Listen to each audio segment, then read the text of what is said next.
Hello and welcome. This is a series of events around how many billions are lost due to poor lubrication practices each year. This is a four-part series, so this is part one. I'm going to be talking about a bit about tribology and contamination, effects of contamination, and all those things we've seen before. So let's get started. A quick refresher on particle count effects. You've probably seen this graph before, but it's an indication of the effects of particle count on equipment, basically rotating equipment, hydraulics, gearboxes, engines, that type of thing. So as you can see from the chart, ISO counts, I'll get an ISO count codes in the next slide, but you look at anything from a 16 to an 18, you're getting maximum life out of equipment. Once you start adding more dirty equipment, more wear, more impact. So if you look at gearboxes, anywhere from an 18 or lower is preferable. Hydraulics requires a cleaner environment.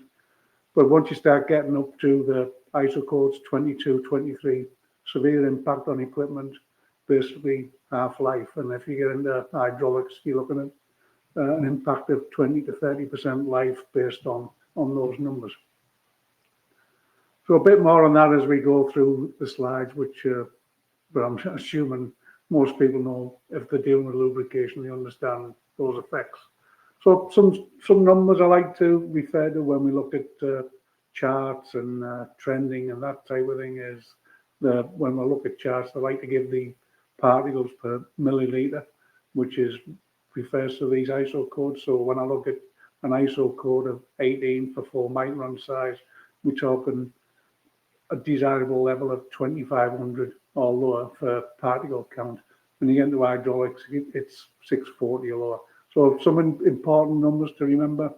But I will say when you start looking at ISO counts, which we will see 25,000, 50,000, you're basically going up to an ISO 21, 22, severe impact on equipment. So just a quick refresh on those before we get into it, because when I get into parts 2, 3, and 4, I refer to those numbers quite a lot. I want to talk a bit about tribology. If you haven't heard of the Joss report, I'm not talking about the guy who's married to Scarlett Johansson and appears on Saturday Night Live. That's not what I'm talking about. This is a report that was issued or commissioned by the UK government back in 1966, and it was conducted or led by a guy called Professor Peter Jost. So this is an extract from Wikipedia under the term tribology, which Peter Jost was credited for inventing or coming up with. But this was written back in 2017 by the guy Kenneth Holmberg and Ali Erdemir. So I said this is 60 years after 50 years after 1966, and they're still talking about making improvements with respect to lubrication. So again, another 8 years on, have we made those improvements? So what this section of tribology in Wikipedia says is some of the numbers involved around making those improvements. It talks about the new technologies, and I've highlighted the words here, new technologies and could, because I believe I don't understand what those new technologies are, and I don't think they've been implemented to the extent that we believe they have been. So could the numbers are enormous, could reduce by 40% in the long term, 15 years, and 18% in the short term, 8 years. And when I get into parts 2, 3, and 4, what I'm going to focus on is the absolute basics with regards to lubrication. And if we talk about new technologies, advancement, and making these savings, we're not focused on the absolute basics. And I'll go through some examples in detail to explain that. So again, this is a footnote at the end of this extract on tribology. It talks about implementing advanced tribological technologies and some of the savings with regards to emissions, energy savings, all that kind of good stuff. And when you look at those numbers and you say the cost savings of 970,000 million euros, that's a huge savings. So I'm not just talking about the effect on equipment, it's emissions, energy consumption, all those other good things.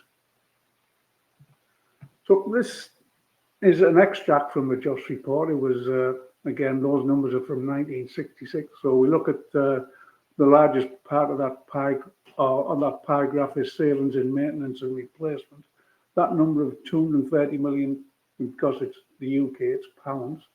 So you've got to look at the conversion factor. It's about 1.8 Canadian to the pound at the moment. So that was in 1966. When we look at cost of inflation and GDP, that number is actually around 42 times that. So it's actually about 10 billion pounds, which is about 18 billion Canadian dollars. So huge numbers if those improvements are made. So give an idea of Canada's GDP back in 1966, it was 61.25 billion. It's now over 2,000 billion or 2 trillion if we look at the numbers. So significant increase in those numbers. So to put some perspective on that, the JOST report give numbers about 1.1 to 1.4% of GDP back in 1966. So if we look at compare that to the GDP of Canada, 1% would be about 20 billion. 0.1%, which is lower end of the scale, would be about 2 billion. So significant cost savings if those improvements are made. If we look at the US, which has got the largest GDP, they're looking at 1% would be 300 billion and 0.1% would be 30 billion. Numbers with lots of zeros at the end. So this is actually a global issue. So if you start lumping in China, India, all those other countries with large GDP, if these improvements are done on a global scale, it runs into trillions of dollars, not just on savings for industry, but energy consumption, emissions, and all that other good stuff. So part 2, 3, and 4, I'll expand a bit further on what the significance of this and why I believe these issues aren't being addressed.